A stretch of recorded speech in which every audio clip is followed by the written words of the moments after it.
آخر میں ایک بات اپنے ان نوجوانوں سے عرض کرنا چاہتا ہوں. آپ جانتے ہیں کہ اس وقت دنیا کے اندر کئی جگہ جنگیں چل رہی ہیں. انہی جنگوں کے تعلق سے جن کا ہم کوئی حصہ نہیں ہے لیکن ہم زبردستی ان کا حصہ بننے کی کوشش کرتے ہیں. اس تعلق سے ایک بہت بڑی چیز جس کا عقیدے سے تعلق ہے وہ ہمارا نوجوان نہیں سمجھ پا رہا ہے. لوگوں کو شہادت کا سرٹیفکیٹ بانٹ رہا ہے. فلاں شہید ہو گئے، فلاں جنت میں چلے گئے، فلاں کو اسرائیل نے شہید کر دیا، امریکہ نے شہید کر دیا، فلاں ہمارا رہبر اعظم ہے، فلاں ہمارا رہبر معظم ہے، فلاں عالم اسلام کا قائد اور رہنما ہے. یہ شہادت کا سرٹیفکیٹ میرے بھائیوں کوئی ریوڑی نہیں ہے کہ اس طرح بانٹی جائے. وہ بھی ایسے لوگوں کے لیے جو نہ اس قرآن کو مانتے ہیں جس قرآن کو آپ مانتے ہیں، نہ اس حدیث کو مانتے ہیں جس حدیث کو آپ مانتے ہیں، نہ ان صحابہ کرام کو مانتے ہیں جن صحابہ کرام کے ذریعے یہ دین آپ تک پہنچا ہے. ازواج مطہرات کے بارے میں ان کا عقیدہ پڑھیے، نبی کی بیویوں کے بارے میں، ہماری ماؤں کے بارے میں ان کا عقیدہ پڑھیے. ایسے لوگوں کو ہم جنت کا سرٹیفکیٹ بانٹ رہے ہیں، ہم ان کو شہادت کے مقام پر فائز کر رہے ہیں. یہاں تو یہ ہے کہ لا یقال فلان شہید. امام بخاری نے باب باندھا ہے، باب لا یقال فلان شہید.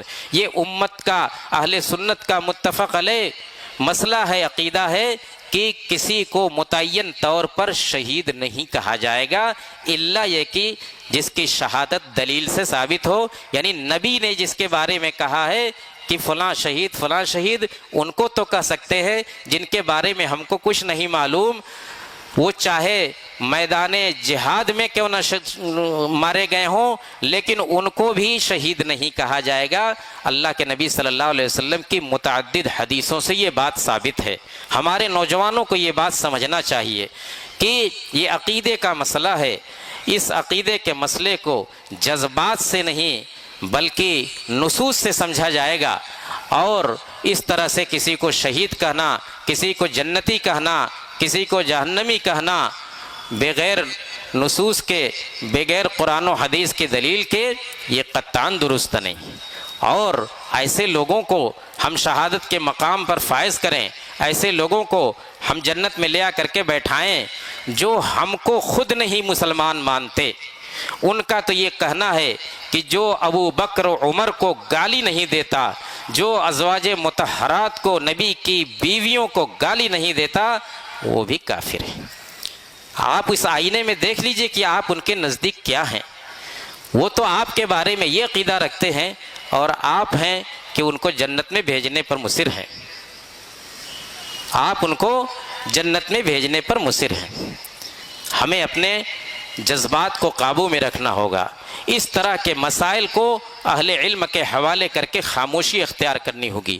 جنگ ہے، جنگ کوئی اچھی چیز نہیں ہے. ہماری تو یہی دعا ہے کہ اللہ تعالیٰ جلد سے جلد اس جنگ کا خاتمہ ہو، ظالم لوگ کیفر کردار تک پہنچیں اور دنیا کے اندر امن و شانتی پھیلے. لیکن اس معاملے میں ہمیں خاموش رہنا چاہیے.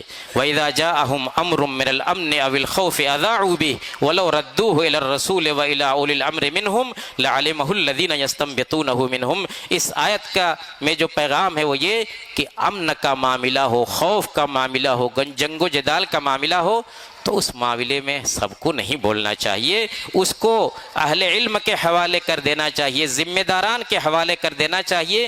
وہ غور و خوض کر کے جو فیصلہ کریں گے وہ کریں گے. اس طرح کی باتوں کو پھیلانا نہیں چاہیے.